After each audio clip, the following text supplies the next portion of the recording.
Quiero saludar a esta hora a Esteban Elías, es experto en Derecho Económico. Señor Elías, una muy buena tarde. Gracias por atender esta llamada. ¿Qué tal? Un gusto saludarlos. Muy buenas tardes. Bienvenido.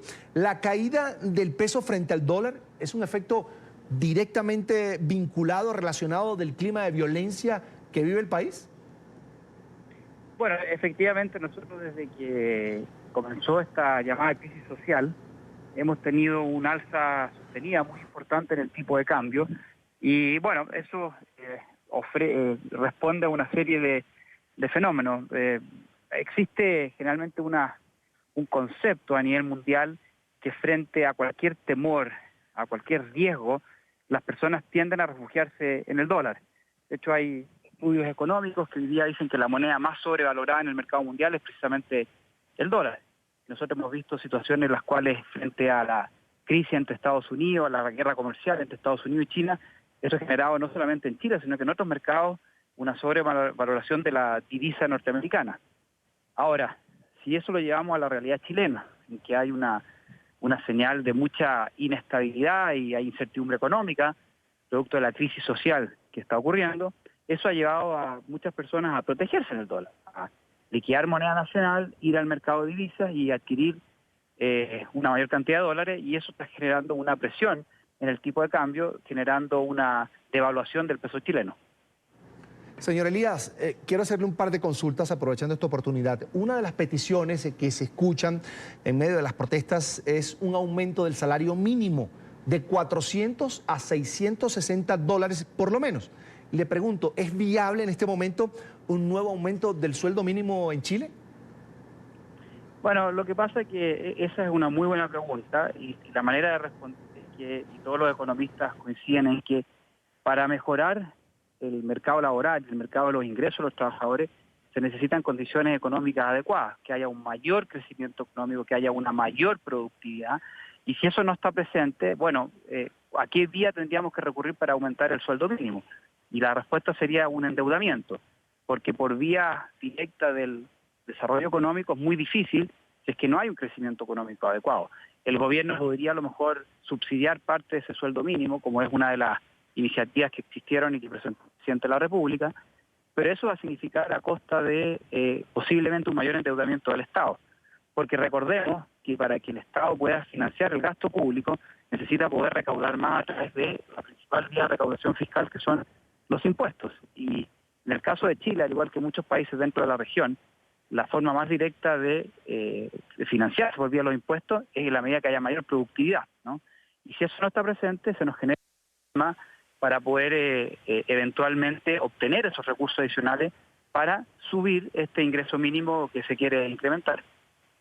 Ahora, ya el gobierno del presidente Sebastián Piñera ha anunciado algunas reformas sociales y la pregunta es, porque los ánimos siguen caldeados, por supuesto, en varias ciudades del país, ¿qué opciones tiene ahora el gobierno, la administración Piñera, para negociar más mejoras sociales en el país? Mira, la verdad que esa también es una pregunta muy interesante, porque el fenómeno que estamos viendo hoy día es que a pesar de la agenda social que ha sido impulsada por el presidente de la República, pareciera que hoy día hay grupos muy extremos, muy radicales, que da lo mismo lo que se proponga y finalmente las manifestaciones como que no van a detenerse y no van a parar.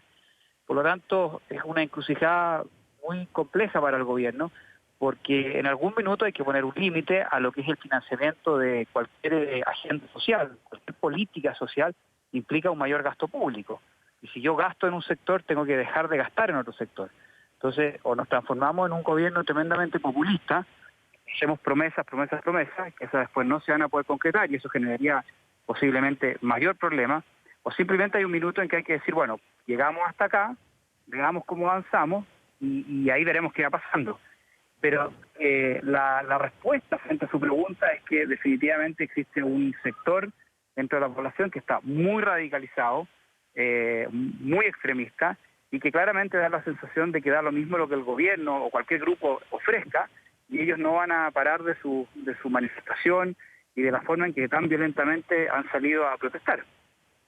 Fíjese, las proyecciones de crecimiento económico para Chile para este año, 2019, antes de las protestas, era de entre 2,6 y 3%. Ahora, en medio de la incertidumbre, por supuesto, la violencia, se espera que la economía sufra un impacto negativo. Quiero que hablemos de esto. ¿Qué podemos esperar a final de año?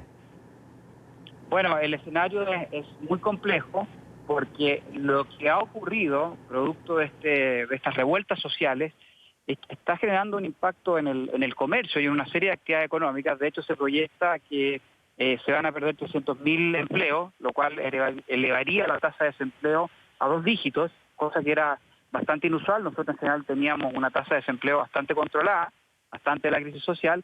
Por lo tanto, el escenario no es muy auspicioso y claramente hoy día muchos economistas están hablando que vamos a tener un crecimiento económico incluso negativo, producto precisamente y a consecuencia de esta crisis social.